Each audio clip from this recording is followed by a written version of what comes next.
네, 시청자 여러분 안녕하십니까. 박희준의 경을 치다 박희준입니다. 노동개혁을 위해 진통을 겪어온 노사정의가 결국 어제였죠. 10일 대타협 시한을 넘기고 막판 협상마저도 결렬되고 말았습니다. 최경환 경제부총리는 타협을 이루지 못할 경우 정부 안대로 입법 처리할 것이다 라는 입장을 밝힌 바가 있고요. 이 때문에 당분간 노동개혁 이슈는 계속해서 진통을 겪을 것으로 보입니다. 노동개혁에 한국 경제의 미래가 달렸다라는 것에는 모두가 공감하지만 도무지 그 해법을 찾는 출구는 안개 속인 것 같습니다. 오늘 박희준의 경을치대에서는 이 내용 관련해서 여러분과 함께 경을 쳐보도록 하겠습니다. 한국 경제의 미래가 될 노동개혁, 노사정이 만족할 그 타협점 과연 무엇인지 여러분과 함께 고민해보는 시간 갖도록 하겠습니다. 잠시 후에 돌아오겠습니다.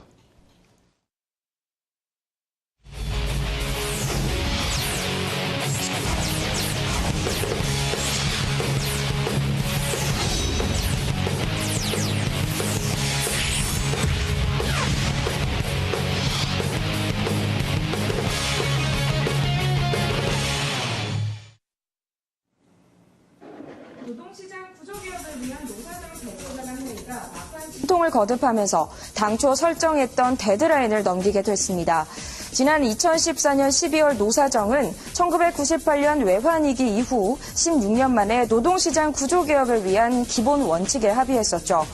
하지만 서로의 입장 차이를 줄이지 못하고 협상한 초안 타협에 실패하면서 한국 노총이 대타협 결렬을 공식 선언하는 등 진통이 이어졌습니다. 중단됐던 대화는 지난 8월 협상 테이블에서 등을 돌렸던 한국 노총 중앙집행위가 노사정 복귀 결정을 하면서 다시 시작됐고요. 10일 대표자들은 밤 늦게까지 협상을 벌였습니다. 하지만 밤 11시까지 진행된 마라톤 협상 속에서도 결국 타협은 이뤄내지 못했습니다. 통상임금 범위와 근로시간 단축 등에서는 합의를 이루었지만 이 협상 결렬의 주 원인이기도 했던 일반 해고 요건과 취업규칙 불이익 변경 기준 그리고 절차를 명확하게 한다라는 내용에 대해서는 결국 이번에도 의견을 좁히지 못했습니다. 노사정의는 정부 시한을 넘기긴 했지만 내부적으로 시한을 정한 적이 없는 만큼 쟁점에 대한 논의를 계속해서 이어갈 방침인데요. 이에 따라 대표자 회의는 주말인 12일 오후에 재개될 예정입니다. 하지만 예산안 제출 시한 전날까지 노사정 대타협이 이루어지지 않자 정부는 노동개혁을 단독으로라도 추진하겠다고 밝혔는데요. 최경환 경제부총리가 정부 세종청사에서 노사정 합의가 이루어지지 않는다면 청년 일자리 문제 해결과 경제 제도약을 위해 책임지고 노동개혁을 추진해 나가겠다는 정부의 입장을 전했습니다. 자, 과연 언제쯤 논란을 넘고 대타협을 이뤄 4대 개혁 과제 중 하나인 노동개혁이 시작될 수 있게 될까요? 또 노사정 모두가 만족할 수 있는 노동개혁을 추진할 해법은 무엇일까요? 지금부터 경을 쳐보겠습니다. 스튜디오 나와주시죠. 네, 김하빈 아나운서 잘 들었습니다. 이제부터 토론을 시작해 보겠습니다. 오늘은 세 분 모셨습니다. 먼저 중앙대학교 경제학부 송수영 교수 나오셨습니다. 안녕하십니까, 교수님? 네, 안녕하세요. 예, 잘 지내셨죠? 네. 네, 그리고 한국산업기술대학교 지식융합학부의 이상희 교수 나오셨습니다. 어서 오십시오. 안녕하십니까? 예. 네, 그리고 참여연대 안진걸 협동 사무처장 나오셨습니다. 안녕하십니까? 예, 안녕하십니까? 예. 자, 조금 전에 이제 좀 노동개혁 관련된 문제를 정리를 해봤는데 지금 우리 노동시장 무엇이 가장 문제라고 보시는지요? 먼저 이 교수님 좀 의견을 주시면 좋겠습니다. 네, 이 노동개혁 논쟁이 불거진 것은 최근에 우리 사회에서 이제 통상임금 소송과 근로시간 단축 그리고 정년 연장으로 인한 이 비용 상승이 이제 문제가 됐습니다. 이걸 가지고 이제 이른바 이제 3대 현안이라고 그렇게 부르는데요. 이렇게 비용이 상승되면 이제 고용에 대한 투자가 위축될 우려가 있습니다. 그리고 우리 사회가 최근에 이제 저성장, 저고용 구조 국면에 들어섰고 비정규직 보호 문제가 정부가 계속 정책을 구사하고 있지만은 풀리지가 않고 있습니다. 그런데 조만간 이제 한 3, 4년 후면은 이제 베이비 부머 세대들인 청년들이 대개 진출합니다. 그래서 청년 취업난도 우려되는 이런 문제가 있기 때문에 이런 문제를 이제 풀기가 어렵기 때문에 그 해법으로서 우선 3대 현안에 대한 것을 먼저 법적 정비를 하자. 그리고 비정규직 보호 등을 중심으로 하는 비정규직 고용 안정화 조치도 하고, 이에 따라서 고용 투자에 대해서 그 신중성이 있을 우려가 대비되기 때문에 취업률 유지를 위해서 예컨대 판례 수준의 임금 조정이 가능하도록 하자. 또 뭐 저성과자 해고 절차를 명확하게 해서 현장의 분쟁을 미리 막기로 하자. 이런 취지에서 시작이 된 것 같습니다. 예, 지금 우리 노동시장이 가지고 있는 여러 가지 이슈들을 짚어주셨는데 안 처장님이 보시는 지금 우리 노동시장의 가장 큰 문제 무엇이라고 보시는지요?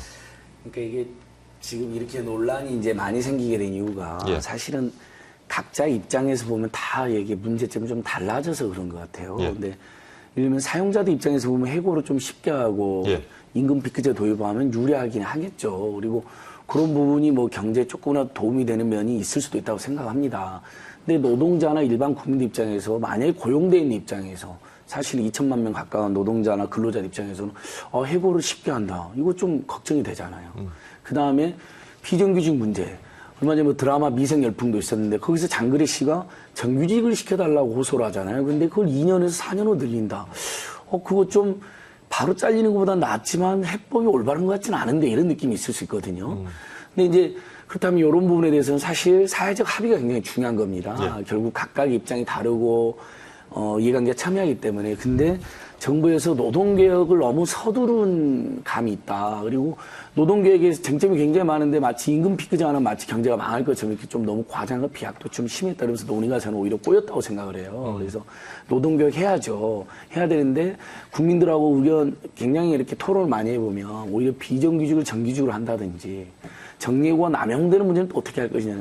산업재해가 너무 많은 것도 어떻게 할 것이냐 이런 걸 이야기하는 분도 많으세요. 특히 차라리 노동시간 임금 피크제보다 노동시간을 단축하는 결단을 내려가지고 그걸로 일자리를 만들 수 있는 폭이 훨씬 많지 않느냐. 연구 결과하면 이런 많은 연구 결과가 있거든요.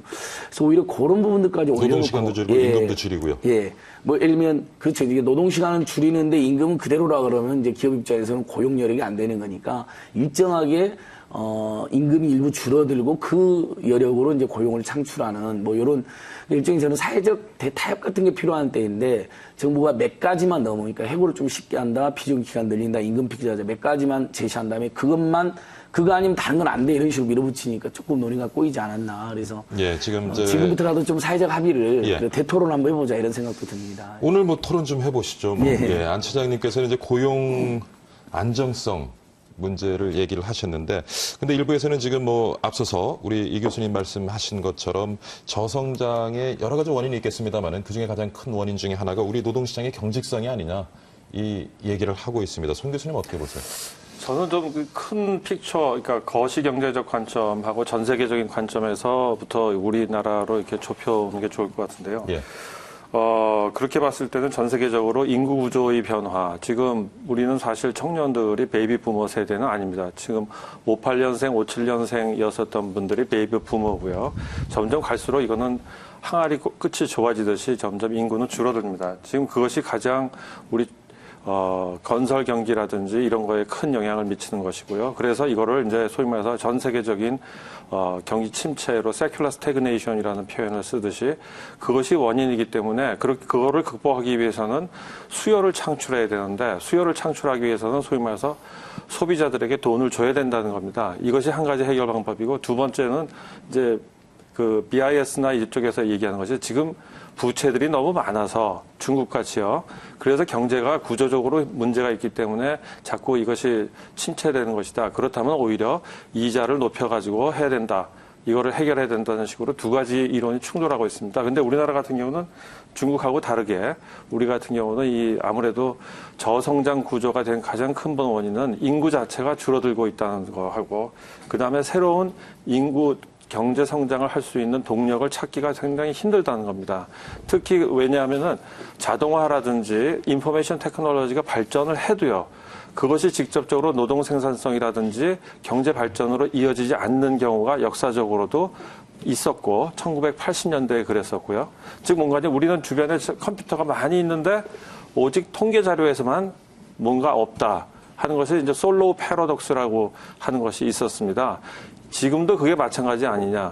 그러면 여기서 이제 어떻게 해결해 나갈 것인가. 아까 첫 번째 이론을 가지고 한다면 노동자들에게 사실 임금을 어느 정도 보장해주고 고용을 유지하는 것이 당연히 좋습니다.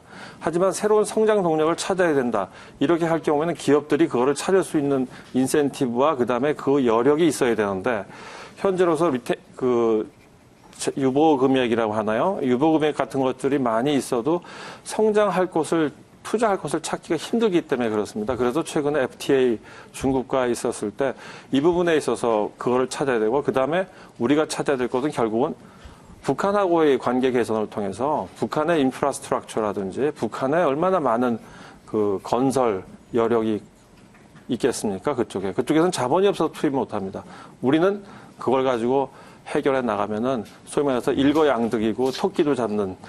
그러면 교수님께서는 지금 우리 노동시장이 갖고 있는 문제가 네. 우리 경제의 저성장과는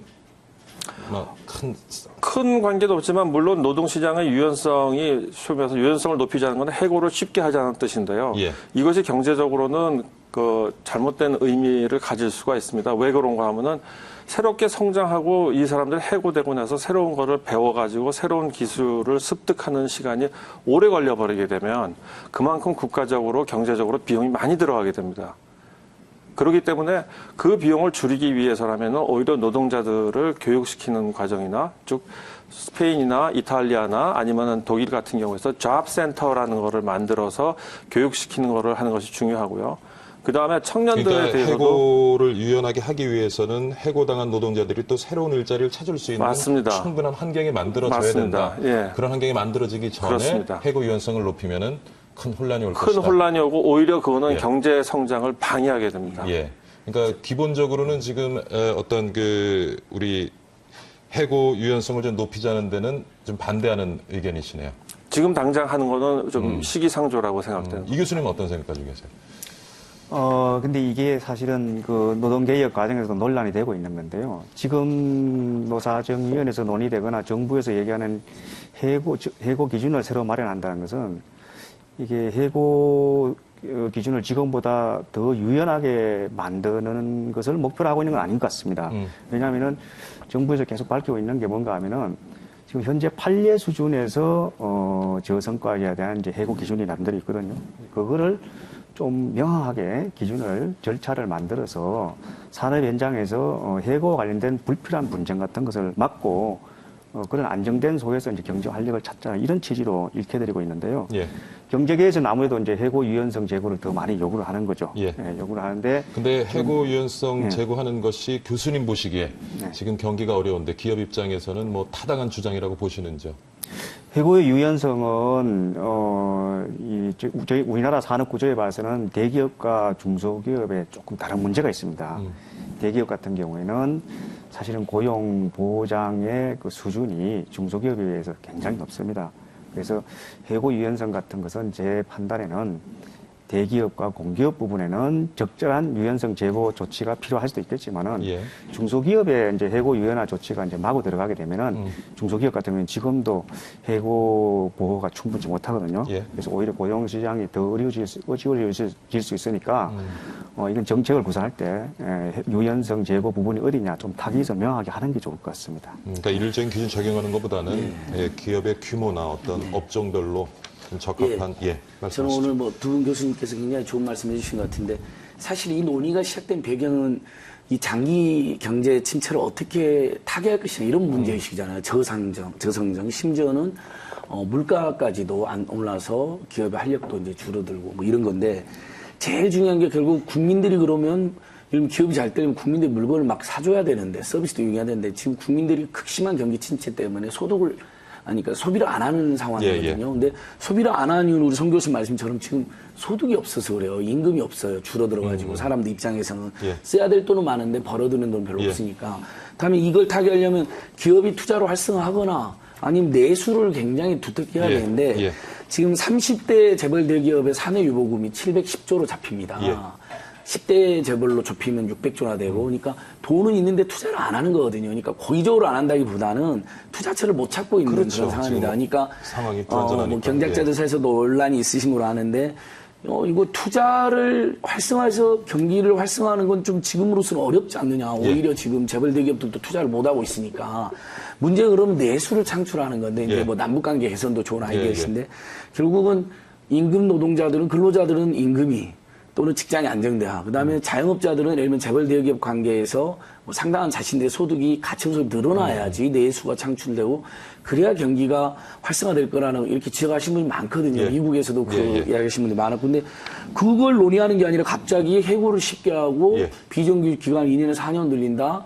뭐 그런 논의의 타당성도 일부 있을 수 있을 겁니다만 그게 지금 경기를 오히려 더 악화시킬 가능성이 있다고 저희는 우려하는 거죠. 그러니까 지금 침체된 경기를 살리기 위해서는 소득을 늘려야 되고 그렇기 위해서는 노동자들의 고용 안정성을 보장하는 것이 더 필요한 문제다. 그러니까 임금과 소득을 늘려야 된다. 이게 예를 들면 오바마 대통령 얘기하고 심지어 최경환 부총리께서도 취임할 때 임금 올려야 된다. 최저임금 올려야 된다. 그래야 경제 산다고 이렇게 다 말씀하셨어요.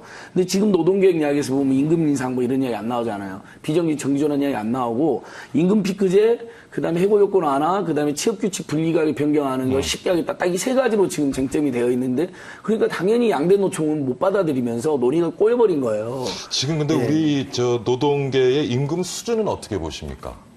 근데 뭐 소득을 늘려서 우리 경기를 살리겠다. 이것도 좋은 의견이긴 한데 사실 수출 주도형 경제에서 임금을 지나치게 또 올려버리면 결국엔 우리 또 수출 가격 경쟁력이 떨어지고요. 그러다 보면 침체하는 경기가 악순환되지 않을까 하는 또 학자들의 그 부분에 의견도 대해서는 있는데. 이제 우리 노동계에서도 양극화 현상이 있습니다. 소위 말해서 대기업에 있으신 분들은 정말 안정적으로 돈을 많이 벌게 되고요. 중소기업 쪽인 노동자들은 돈을 많이 못 법니다. 이것이 하나의 문제인데 제가 여기 그 그래프를 하나 가져왔는데 이게 IMF에서 지난 2015년 7월 6월 달에 나온 건데요. 이게 보이는지 모르겠습니다만 독일, 이탈리아, 일본, 한국, 네덜란드, 스페인, 미국, 영국 요 하고 그다음에 체코, 뭐 헝가리, 멕시코, 슬로바크 공화국 해서 소위 말해서 OECD 국가들 중에서 이제 요 자료가 있는데요. 노동 생산성은 한국 같은 경우 제일 많이 이게 올라갔습니다. 올라가고 화면은 잘 안 보이는 거 제가 한번 보겠습니다. 그러니까 한국 같은 경우는 노동 생산성은 제일 많이 올라갔는데 실제로 그거에 대해서 보장을 받고 있는 임금 수준은 그러니까 노동 생산성과 보장 차이가 제일 큰 것이 한국입니다. 근데 이거는 에버리지로 봐서 그렇습니다.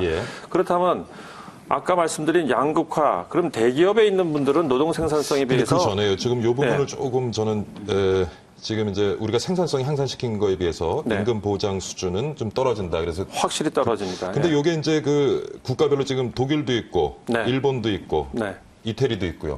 이거 어떻게 그 1인당 국민 소득을 고려한 수치인가요? 이거 당연히 그렇습니다. 그러니까 이거는 2005년도에서부터 2012년까지 2005년도에 이제 똑같이 실질 임금과 노동 생산성이 100이라는 것으로 일치하고 있는 상황에서 서로 얼만큼 차이가 나게 벌어졌는가를 측정한 겁니다.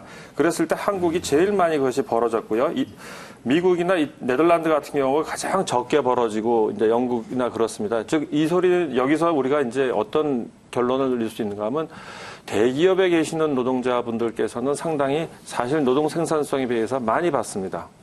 그리고 중소기업에 계신 분들은 노동 생산성에 비해서 사실 실질 임금이 상당히 낮은 편이라고 볼 수 있습니다.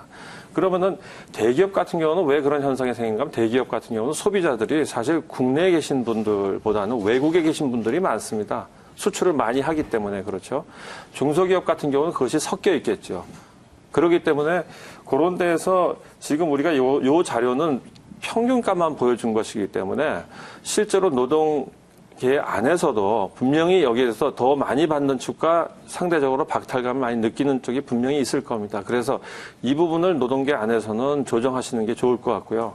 대기업이나 기업주 측의 입장에서는 노동 해고를 유연하게 한다는 것을 더 실제로 유연해지지 않았다고 지금 이 교수님께서 지적하신 것처럼 그거보다는 결국 성장 엔진을 어떻게 창출해내고 어떤 식으로 투자해서 이 기존에 있는 노동자들을 소위 말해서 능력을 다른 쪽으로 바꿔서 생산성을 더 높이는데 투자할 것이냐 아니면 새로운 성장 동력을 찾아서 이제 할 것이냐. 근데 새로운 곳을 투자처를 찾는 것은 상당히 정치적 제약이 있기 때문에 지금 저는 FTA와 북한을 근데 제가 이제 여쭤본 것이 한국의 임금 수준이 여타 OECD 국가에 비해서 국민 소득을 감안했을 때 높은 편이냐 낮은 편이냐.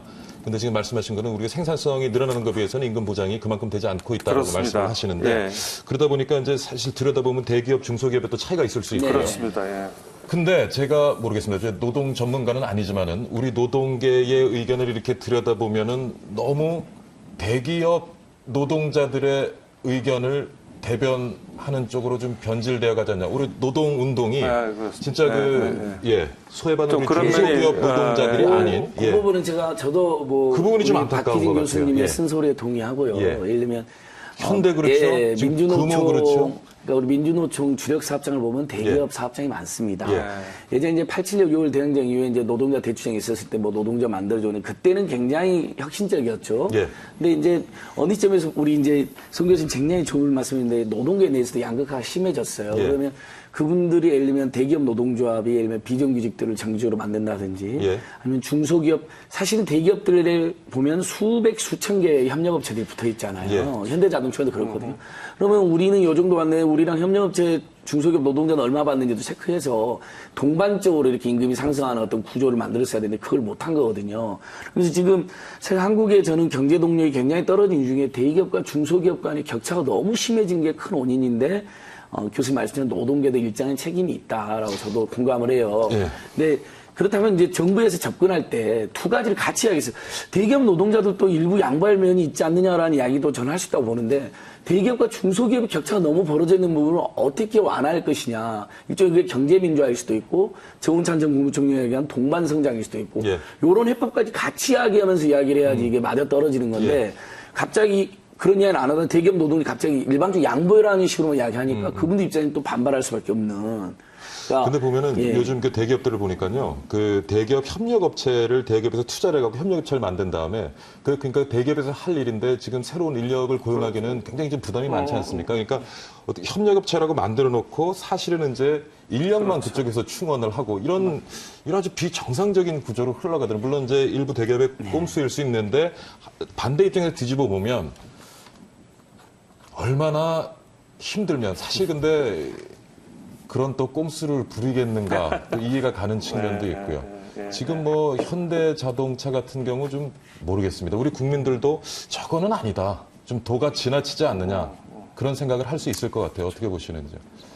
사실 그 대중소기업 간의 그 종사자 근로조건 격차 문제는 한편으로 보면은 뭐 대기업의 이기주의라고도 뭐 얘기할 수 있는데요. 예. 사실은 우리나라의 독특한 산업 구조 문제입니다. 그래서 이게 쉽게 치유하기가 굉장히 어려울 것으로 저는 생각이 되는데요. 근데 오늘 이제 두 분께서 말씀하신 것에 중에 이제 힌트가 보니까 우선 제가 보기에는 이 부분은 정말 솔직히 말씀드려서 대기업 종사자의 임금이 너무 많이 올라가지 않도록 예. 자율적으로 좀 이렇게 좀 조정하는 것이 필요하고요. 자율적으로 됩니까? 근데 그게 이제 그래서 지금 현대자동차도 계속 실적이 네, 좋지 그렇죠. 않음에도 불구하고 지속적인 또 노동계에서 임금 인상을 요구하고 있고요. 네네네네. 또 파업이 예고돼 있고. 네. 그래서 이런 부분을 만약에 노동계에서 빨리 이거를 고치지 않으면은 이 부분은 점점 더 벌어지기 때문에 나중에 가면 이제 더 큰 문제로 발전할 수 있거든요. 근데 중소기업 종사자 같은 경우에는 예컨대 대기업에서 지금 뭐 정부에서 무슨 동반성장 정책이다, 뭐 경제민주화 입법이다 아마 일련의 조치들은 계속 취하고 있을 겁니다, 아마. 근데 그런 영향을 입어서 설령 중소기업에 좀 베네핏이 돌아간다 하더라도 지금 근로조건 격차를 줄일 수 있는 방법은 굉장히 힘듭니다. 그래서 중소기업은 일단 그 경쟁력 쪽을 제고해서 임금 수준을 올리는 것이 이제 정답이고 대기업 부분에는 아무래도 임금을 좀 조정해 줄 수 있는 그런 좀 이렇게 대단한 그 결정 같은 것이 사실은 절실히 필요한 거죠. 근데 그것을 노사정 대타협 이런 아젠다에 올려놓기는 굉장히 어려운 그런 형국이죠. 그러니까 이제 아까 예. 제가 좀 예, 송 교수님. 아까 말씀하신 부분 중에서 대기업과 중소기업의 규모 차이 때문에 지금 현재 경제 성장이 저해됐다는 거는 조금 안 맞는 분석이라고 생각됩니다. 왜 그런가 하면은 대기업과 중소기업이 있더라도 둘 사이에 소위 말해서 역할이 다를 수 있고 서로 협조 관계를 통해서 단지 정부에서 제대로 법을 집행하고 중소기업에 있으신 분들도 그 노동 생산성에 걸맞게 임금을 회복할 수 있고 이렇게 되면은 즉 노동자들과 소비자들 사이에 부의 불균형이라든지 소득의 불균형이 줄어들면은 전체적으로 대기업 제품이든 중소기업 제품이든 소비가 늘어나기 때문에 경제가 발전하는데 괜찮습니다만 단순히 중소기업은 규모가 작더라도 거기서 자기네들이 할 수 있는 일이 있습니다. 하청업체라고 하더라도. 근데 요거에 대해서 법적인, 즉 소위 말해서 대기업이 슈퍼 갑질을 하지 못하게 해요. 중소기업이 어떤 이노베이션을 했을 때 거기에 대해서 회계 장부를 제출해가지고 어떻게 해서 이렇게 비용 절감을 했느냐. 그렇기 때문에 다음에 우리가 대기업에서 구매할 때는 단가를 더 낮추겠다. 즉 그 얘기는 뭔가니 중소기업이 만들어낸 이노베이션을 거기서 창출된 이익을 대기업이 그냥 공짜로 뺏어가는 거와 다름없는 결과가 됩니다. 그러니까 요것이 문제고 그러기 때문에 중소기업에서는 어쩔 수 없이 노동자들의 임금을 더 또 낮출 수밖에 없게 되는 이 악순환적인 이것이 독특한 구조라는 근데 지금 거보다는 보면은 이 법적인, 노동 시장의 여러 가지 문제들이요. 어디 중소기업에 근무하는 노동자 입장이나 중소기업의 고용주 입장에서 보면 진짜 남의 나라 얘기 같기도 할 거예요. 사실 많은 중소기업이 지금 사람을 먹고 하는 실정이거든요. 네. 그런데도 불구하고 예. 맞습니다. 그러니까 교수님 저희가 이제 제일 일관된 문제지 바로 그겁니다. 예. 그러니까 정부가 말하는 노동개혁의 진정성이 있다고 만약에 존중한다 하더라도 예. 그게 성공하기 위해서도 사실은 대부분의 노동자가 중소기업에 중소상공인에 종사하고 있는데 그분들의 임금이 오르고 그분들이 비정규직 정규직으로 이렇게 전환되지 않으면 저는 앞으로도 대한민국 굉장히 어려울 거라고 생각하는 거. 저도 그러니까 중소기업 규모가 단지 작아서가 문제라는 게 아니라 송 교수님 말씀하신 것처럼 이러면 애써서 기술을 만들어놨는데 기술 탈취되는 사례도 최근에 계속 나오고 있고 하도급에서 하도급 대가 후려치기 이런 거 많이 이야기 나오고 있습니다. 아직도. 그래서 전체적으로 우리나라 중소기업 하는 사람들이 정말 너무 힘들다. 그래서 예를 들면 정운찬 전 총리가 동반성장위원회 만들어가지고 초과이익 공제 같은 것도 해보자 했는데 뭐 그런 정책이 어딨냐고 대기업에서 반발하면서 너무 이제 반시장적인. 예, 그러니까 뭐 그런 논란이 있었는데 오죽하면 그런 얘기가 나왔겠냐는 거예요. 동반성장을 하자고. 그래서 결국은 노동개혁이 저는 설득력이 있기 위해서라도 예. 중소기업이 예. 활력을 얻을 수 있는 그리고 중소기업에서 예. 일하는 노동자들의 고용 안정이나 임금이 올라갈 수 있는 것까지 같이 논해야 된다는 거죠. 예. 예, 지금 뭐 열띤 토론을 하고 있는데요. 잠깐 쉬어가도록 하겠습니다. 지금 1시 27분 28초 지나고 있는데 이 시간에 우리 주식시장 어떻게 흘러가고 있는지 시황센터 연결해서 살펴보도록 하겠습니다. 시황센터 연결합니다. 예, 아직 좀 연결이 잘 안 되는 것 같죠? 조금 전에 그 정규직, 비정규직, 예, 준비됐습니까? 예, 준비를 빨리 해주십시오. 네, 시황센터 연결하도록 하겠습니다. 네, 매일경제TV 시황센터입니다. 오후 1시 구간 국내 증시 흐름 어떻게 흘러가고 있을지 살펴보겠습니다. 먼저 코스피인데요. 코스피가 0.87% 하락하고 있습니다. 1945.07포인트 가리키고 있습니다. 오늘 투자자분들 큰 관심사를 일으켰던 중요한 이벤트가 하나 있었죠. 한은의 금통위 회의 결과 9월의 기준금리가 1.5%로 현행 유지됐습니다. 그러니까 동결된 것인데요. 석 달째 동결입니다. 깜짝 이벤트는 없었던 거죠. 우리가 전체적으로 이 채권 전문가들이 95.7% 동결될 것이다라는 것이 전망이 우세했으니까요. 그래서 시장에 큰 출렁임은 없었으나 이거일간 코스피가 급등했기 때문에 이틀 동안 코스피가 4% 넘게 올랐으니까 오늘 장에서는 좀 쉬어가는 장세를 보이고 있습니다. 좀 피로감을 보이고 있고요. 자, 수급 현황 살펴보겠습니다. 외국인이 27거래일 연속 매도 행진을 보이고 있다는 것이 아무래도 지수에 좀 부담을 주고 있습니다. 오늘도 636억 원가량의 매도 물량을 출회해 나가고 있고요. 거기에 기관도 역시 420억 원 동반순 매도를 나타내고 있습니다. 개인만이 845억 원 사자세입니다. 코스닥 지수는 오늘 상승과 하락을 오가며 혼조세를 보이고 있는데요. 현재는 0.18% 하락하고 있습니다. 667.12포인트 가리키고 있습니다. 코스닥도 코스피와 동일하게 2거래일 연속 급등했기 때문에 오늘 장에서는 좀 피로감을 연출하고 있습니다. 좀 쉬어가고 있고요. 수급 현황 살펴보시면요. 코스닥에서 현재 외국인과 기관이 쌍끌이 매도하고 있습니다. 각각 443억 원, 244억 원 동반순 매도를 나타내고 있고 개인만이 713억 원 나타내고 있습니다. 자, 한은의 금통위 회의 결과가 나왔고 이제 남은 것은 다음 주 미국의 FOMC 회의입니다. 9월에 기준금리가 인상이 될 것이다 라는 것이 좀 인식이 확산되면서 전체적으로 이 투자자분들의 심리를 위축시키고 있는데요. 다음 주 미국의 FOMC 회의 결과가 어떻게 나올 것이냐 이 부분도 계속해서 매일경제TV와 함께해 주시길 부탁드리겠습니다. 자, 자세한 종목 흐름 살펴보겠습니다. 먼저 유가증권 시장 1위서부터 5위까지 흐름입니다. 삼성전자가 어제 이어서 오늘도 2거래일 연속 하락하고 있습니다. 증권가는 IT 경기가 예상했던 것만큼 더 둔화되어 가고 있다.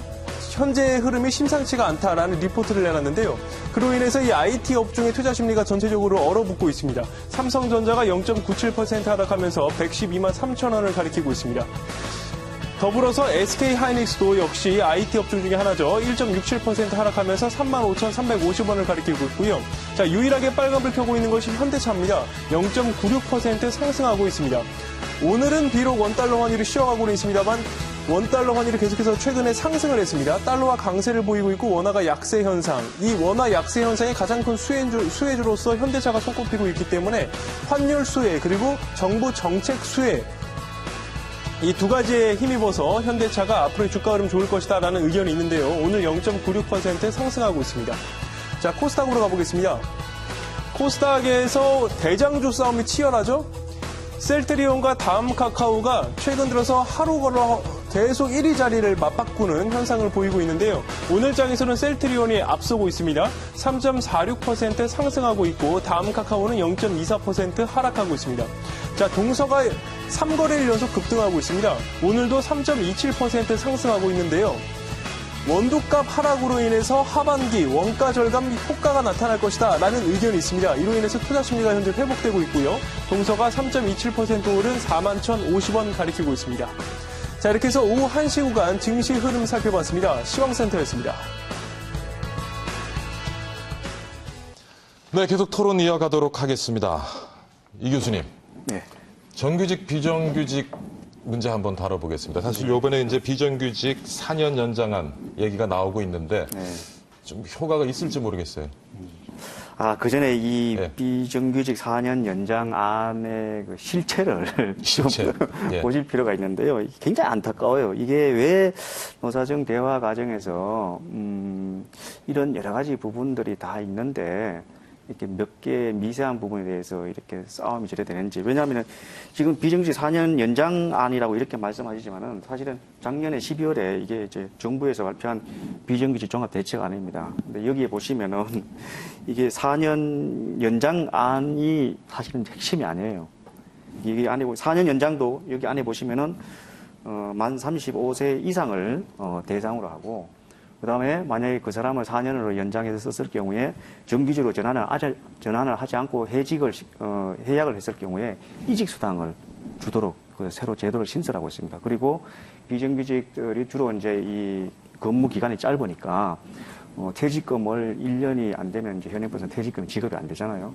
근데 이쪽 부분도 3개월 이상을 근무를 하면 퇴직금을 지급할 수 있도록 이런 조치들이 이제 다 들어있습니다. 그래서 이 35세 이상도 한 것도 대학에서 막 졸업해서 들어가 있는 지역 준비생에는 적용이 안 되도록 이렇게 했는데 이런 부분은 다 이제 얘기가 안 되고 왜 2년에서 4년을 더 연장해서 비정규직을 더 많이 쓸 수 있도록 해야 되느냐 이렇게 이제 지적이 좀 나오고 있는데 굉장히 안타까운 거죠. 근데 제가 보기에는 이게 기간제 계약을 2년을 사용하고 무기계약으로 전환하면 굉장히 좋습니다. 근데 그게 그렇게 되면 천만다행인데 그게 잘 안 되는 게 기업의 현실입니다. 그래서 만약에 2년에서 조금 더 많이 일을 하고 싶어 하는 분들이 있으면은 4년까지 더 쓸 수 있도록 할 경우에 적어도 다른 데 옮기는 부담이라든가 그리고 기업에서는 행여나 이제 뭐 4년 기간 동안에 더 좋은 정규직 일자리 기회도 찾을 수도 있습니다. 그래서 그런 측면에서 보면 근데 교수님, 비정규직 근무할 수 있는 이렇게 기한을 정해두는 것은 타당하다고 보세요. 왜냐하면 사실 이제 비정규직 노동자들을 보호하기 위해서 이거를 이제 법제화를 했는데 사실 노동시장을 들여다보면 어차피 2년이 돼도 정규직이 안 되거든요. 그러니까 2년만이라고 계속 새로운 직장을 또 찾아다녀야 되는 거예요. 그러니까 이게 도대체 누구를 위한 법인지라는 생각이 들고요. 물론 이제 경기가 좋아지고 해서 뭐 기업들도 여력이 생기면 2년 비정규직 사용한 다음에 정규직으로 전환해 주겠지만 지금 대부분 정규직 전환이 안 되거든요. 그러니까 계속 직장 찾아다니는 거예요. 그리고 기업 입장에서 봐도 업무가 담당자 계속 변하니까 또 연속성에 대해서도 문제가 생기고 이게 참 그래서 그 정부에서 아마 그 예. 부분을 민간에서 좀 어떻게 좀 영향을 주기 위해서 아마 공공부문에서 예.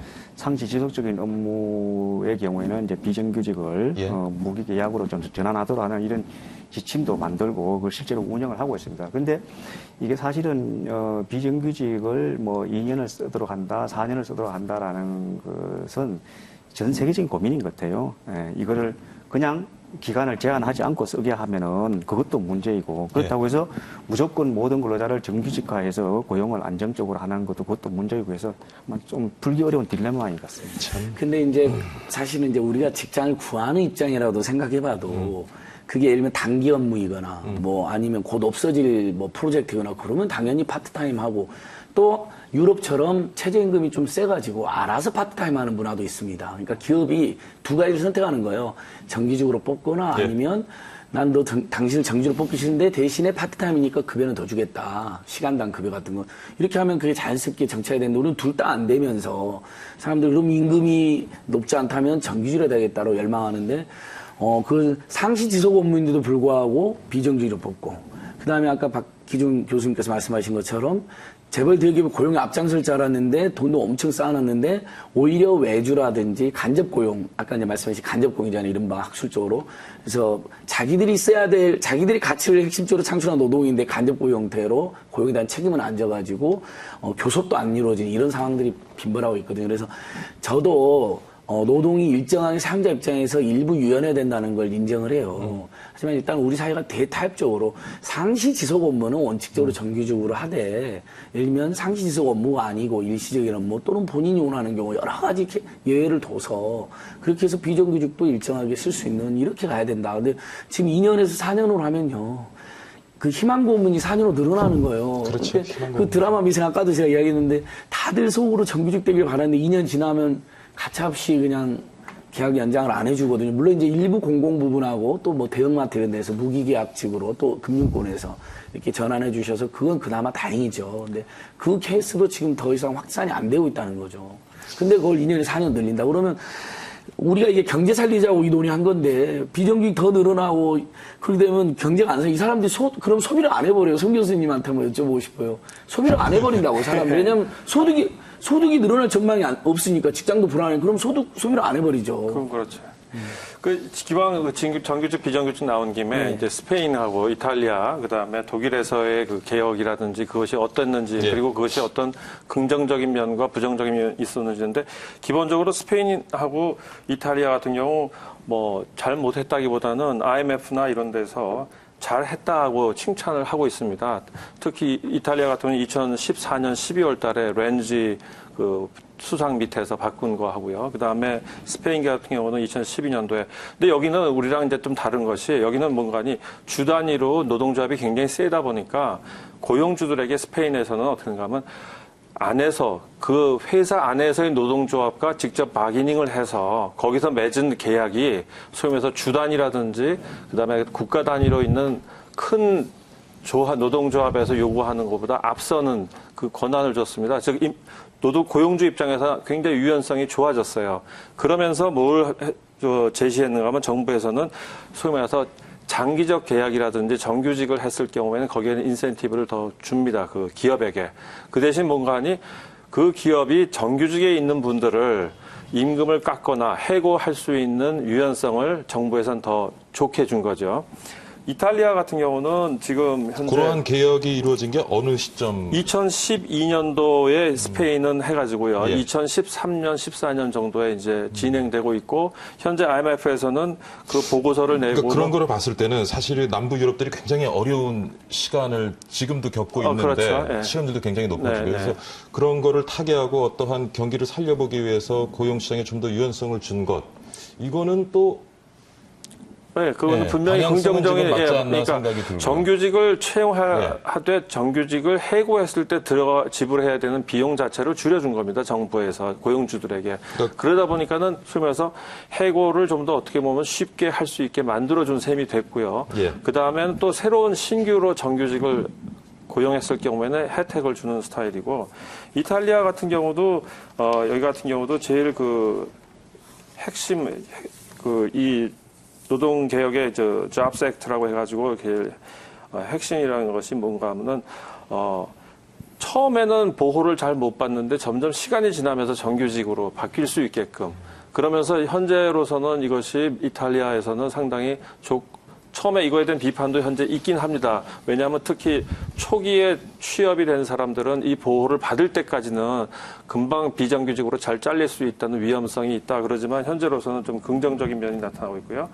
독일 같은 경우는 하츠 개혁이라고 해서 1, 2, 3, 4까지 있지 않습니까? 근데 네 번째 같은 경우는 소위 말해서 혜택도 받고 실업 보상을 받을 때 거기에 대해서 취업을 이 사람이 잘 못하게 될 경우에 나중에 정부에서 그 혜택을 받은 대가로 지정하는 일을 반드시 하게끔 하는 것이 하츠 네 번째 개혁의 핵심이었는데 이거는 사실상 별로 그렇게 효과가 없었다.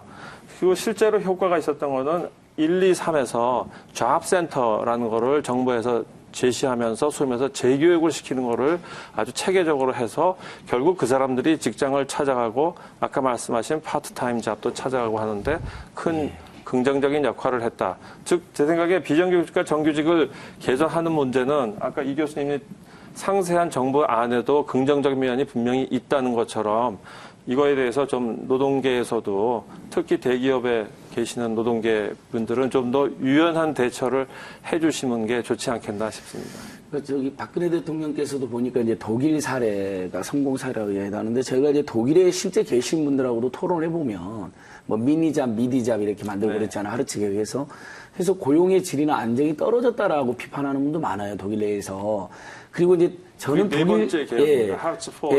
독일 사례 들 때마다 한국하고 상당히 다른 부분이, 예를 들면 독일은 급여가 설령 좀 작아진다 해도 대학까지 무상교육을 하고 있고 학생들한테 심지어 생활비도 이렇게 지원해 주니까 복지가 굉장히 수준이 잘 높지 않습니까? 그러니까 임금, 예를 들면 고용의 질과 또는 임금이 약간 떨어진다 해도 교육비, 주거비 걱정이 거의 없이 살 수 있는 그런 구조가 되는데 우리는 지금 사실 우리 국민들이 지금 두 가지로 시달린다고 보거든요. 하나는 직장이 불안하다. 두 번째는 그렇게 힘들게 일해갖고 겨우, 이러면 지금 이번에도 나왔지만 평균 급여가 250만 원 좀 넘는 걸로 나왔잖아요. 전체 노동자들의. 그거 벌어가지고 집에 가보면 아마 세 분도 이제 잘 아실 텐데 교육비, 주거비, 의료비, 뭐 통신비가 세계에서 제일 비싼 편인데 쓰고 나면 남는 게 없으니까 이제 가계부채로 뭐 1,100조까지 이렇게 되는 이런 악순환에 있기 때문에 결국은 정기적으로 시켜서 고용 안정을 주거나 아니면 최저임금이라도 올려가지고 파트타임이다 하더라도 좀 충분히 벌 수 있게 해주거나 이런 몇 가지 조치가 같이 돼야 된다는 건데 제가 이제 정부한테 아쉬운 건 그러니까 노동교육의 필요성이 일부 있었다면 그러니까 여러 가지 패키지를 같이 올려가지고 논의를 했어야 되는데 노동계가 받기 어려운 것만 몇 개를 강조해가지고 그러니까 아까 제가 계속 말씀드린 논의가 좀 꼬였다. 그러니까 국민들도 지금 이 노동계획이 필요하다는데 공감하면서도요. 내용으로 들어가면 굉장히 의견이 분분하시거든요. 그러니까 이왕 노동계획 하려면 차라리 전부 다 올려놓고 도마위에 노동시간 단축이라든지 뭐 청년 고용으로 뭐 민간 대기업의 고용 할당을 확대하는 여러 가지 대책이 나와 있지 않습니까? 특히 재벌 대기업 사내 유보금을 어떻게 활용할 거예요? 이거 다 올려놓고 차라리 이야기를 하자. 그러면 저는 두 분 교수님 이야기하는 저는 대기업 노동자들에게 사내 유보금 문제는 조금 더 다른 좀 문제가 다른데 아닌가 싶고요. 그러니까 제가 이제 마지막 말씀드리면 그러면 저는 두 분 교수님 이야기하는 저는 대기업 노동자들이 일정하게 양보나 타협도 이끌어낼 여지가 있다고 생각해요.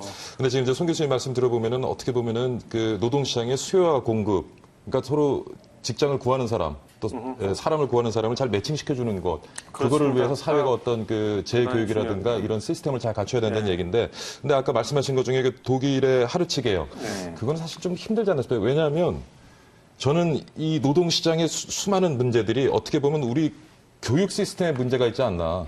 19살 11월 될 때까지 다 똑같은 꿈을 꿉니다. 우리 모든 애들이요. 좋은 대학.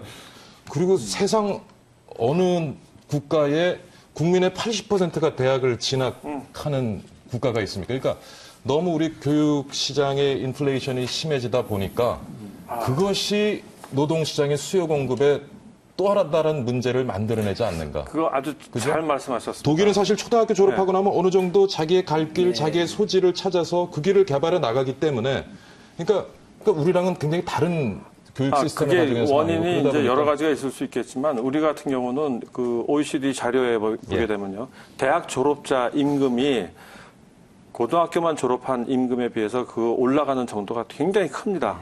즉 무슨 소린가 하면은 대학을 가는 것이 절대적으로 유리하다는 뜻입니다. 평균적으로 봤을 때. 이거는 다른 나라에 비해서도 월등히 우리 대학 졸업자의 임금 수준이 고등학교 졸업자의 임금 수준에 비해서 증가하는 폭이 당연히 비율적으로 국민의 80%가 대학을 가고 20%는 못 갔어요. 근데 20%는 80%가 대학을 가는 동안 같이 대학을 가고자 했지만 못 갔습니다. 그러니까 다른 어떤 뭐 기술을 일으킨다든가 준비가 안 된 상황이니까 그러니까 그게 40%가 대학에 진학하고 60%는 대학을 진학을 안 하고 어떤 기술을 익힌다든가 그거는 하면 이제 노동 생산성이 임금 격차가 지금처럼 고등학교만 벌어지지 졸업한 않을까 싶어요. 분들이 충분히 떨어지기 때문에 그렇다면 지금 말씀하신 게 맞는데요.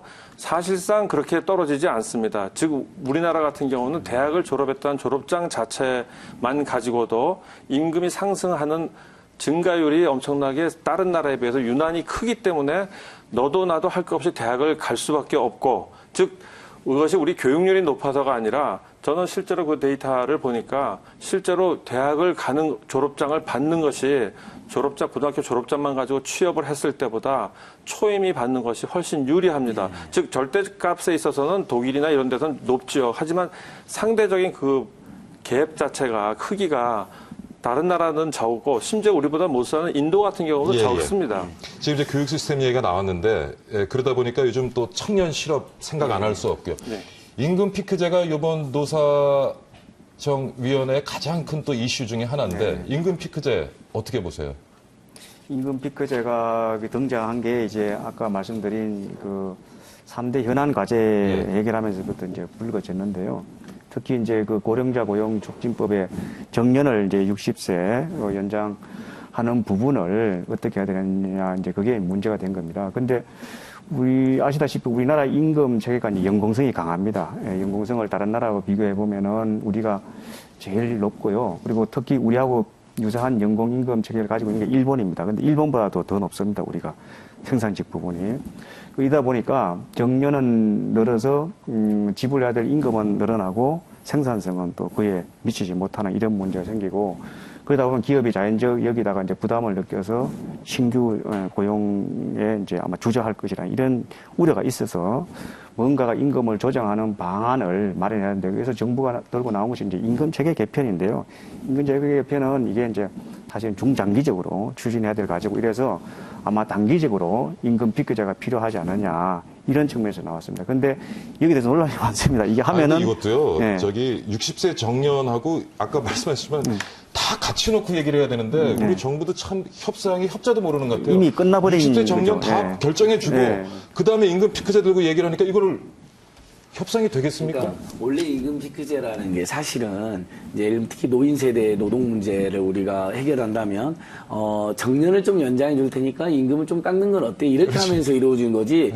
사실 청년 고용하고 아무런 인연이 없어요. 예전에 정부 자료에도 보면 청년 고용하고 연결시킨 논리가 하나도 없었어요. 그리고 사실 정년하고 지금 정년 연장이랑 정년 연장하고 관련 있는 거예요. 임금 피크제 원래 취지가. 그러니까 사용자 입장에서는 총 비용이 늘어나지 않는다면 정년 연장해줘도 임금 피크제 할 수 있는 거죠. 그리고 노동자도 선택할 수 있잖아요. 내가 여기서 그만둘 것인가 아니면 몇 년 더 하는데 임금 조금 삭감을 감소 이런 논의인데 그러니까 제가 안타까운 것은 저도 원래는 청년 고용하고 임금 피크제가 패키지로 나오지가 않았다고 정부 어디에도 없어서 그런 줄 알았는데 갑자기 임금 피크제를 해야 되는데 뭔가 이제 논의가 꼬이니까 청년 고용이 핵심 대책으로 이렇게 제시가 되고 있는데 그렇죠. 아마 두 분 교수님도 아마 그건 제가 여쭤보고 싶은데 임금 피크제 해봐야 청년 일자리가 많이 늘어난다는 보고나 연구가 거의 없어요. 선생님들 이건 뭐 진보 보수 중도 다 공통된 의견이라서 실제로 이 데이터를 OECD에서 우리나라도 이제 자료를 보고하지 않습니까? 그래서 나온 데이터가 여기 제가 가져왔는데 15세에서 24세 사이에 그 사람들이 1998년부터 2014년 사이에 어떤 식으로 변했는지 그거 보면 한국 같은 경우는 15세에서 24세 사이의 소득 수준이 OECD 평균보다 굉장히 낮습니다. 그 낮은 것이 그대로 유지가 됩니다. 근데 이 의미는 뭔가 하면 아까 같이 대학교를 가기 때문에 그렇습니다. 그래서 실제로 돈 버는 일을 안 하고 있기 때문에 소비자로서만 있기 때문에 이런 현상이 생기고요. 두 번째는 25세에서 54세 사이는 OECD 평균에 거의 근접하면서 취업률이 상당히 상승을 합니다. 상승을 하는데 그거 별 차이 없습니다. 일정하게 유지됩니다. 그 다음에 55세에서 64세 같은 경우도 99년부터 2014년 데이터를 보면은 OECD 평균보다 한국의 취업률은 오히려 높습니다. 그래가지고 그것이 일정하게 유지됩니다. 즉 이것이 99년부터 2013년까지 항상 일정하게 유지가 된다 하는 얘기는 즉 이걸로 인해 가지고 어떤 임금 피크제를 즉 청년 실업률이 줄어들고 청년 취업을 더 늘릴 수 있다라든지 이거는 의미가 없다는 얘기가 되겠죠. 안정적으로 이 트렌드가 유지된다는 뜻입니다. 근데 저는 어떤 생각이 드냐면 사실 이번에 이제 정부가 노동개혁을 하겠다고 하는 가장 큰 이유가 노동시장의 유연성이잖아요. 근데 뭐 임금 피크제도 일률적으로 적용해라. 그러니까 노동시장의 유연성을 주고자 하는 지금 논의되는 많은 그것들이 이미 전제가 노동시장의 유연성을 오히려 줄이는 방향을 전제해놓고 지금 얘기하는 게 아닌가. 제가 오늘 얘기를 너무 많이 하네요. 근데 임금 피크제가 이제 우리 산업사회에 이제 전체에 적용될 수 있는 문제는 아닙니다. 그렇죠, 이거는. 왜냐하면은 아까도 제가 말씀드렸지만 임금 피크제는 분명히 우리나라 임금 체계 연공성에서 비롯됩니다. 그러면은 연공성이 가장 높은 대기업하고 공기업 부분인데 이 부분이 정년이 연장됨에 따라서 비용이 늘어나고 근데 문제는 우리나라 대학 졸업하는 취업 준비생이 전부 다 어딜 목표로 하는 거면 거길 목표로 하고 있거든요. 그렇죠. 그러면 그쪽 부분을 뭔가가 좀 조정을 해줘야 기업들도 좀 이렇게 투자할 수 있는 운신의 폭을 넓혀주자. 예. 이런 취지인 것 같습니다. 야, 근데 12개 토론하다 보니까 시간이 다 돼버렸습니다. 할 말씀 더 많으시죠? 네, 방송 마치고 뭐 커피 한잔 하면서 하시죠. 오늘 한국 노동시장 개혁에 대해서요. 송수영 중앙대학교 경제학부 교수 그리고 한국산업기술대학교 지식융합학부의 이상희 교수 그리고 참여연대 안진걸 협동사무처장 세 분 모시고 많은 고민 함께 해봤습니다. 오늘 수고 많으셨습니다. 네, 시간이 너무 짧은데 예, 수고하셨습니다. 고맙습니다. 예. 네, 개혁이나 혁신과 같은 단어가 최근 우리 사회에 참 익숙하게 등장하는 것 같습니다. 물론 뭐 잘못된 것은 바로잡고 새롭게 하는 것에 반대할 이유는 없죠. 심사숙고하고 정밀한 전략으로 추진돼야 하는 것이 바로 이 개혁이란 것일 텐데 너무 남발하다 보니까 뭐 그 의미도 좀 가벼워지고 정치적 논쟁으로만 퇴색하는 것 아닌가 하는 또 생각도 듭니다. 불합리한 것을 합리적으로 바꾸고 바로잡는 것, 그 진정한 노동개혁을 위해 대승적인 좀 합의점을 조속히 찾아냈으면 하는 바람입니다. 자, 박희준의 경을 치다 오늘은 여기서 줄이고요. 다음 시간에 다시 건강한 모습으로 찾아뵙겠습니다. 시청해주신 여러분 감사드립니다.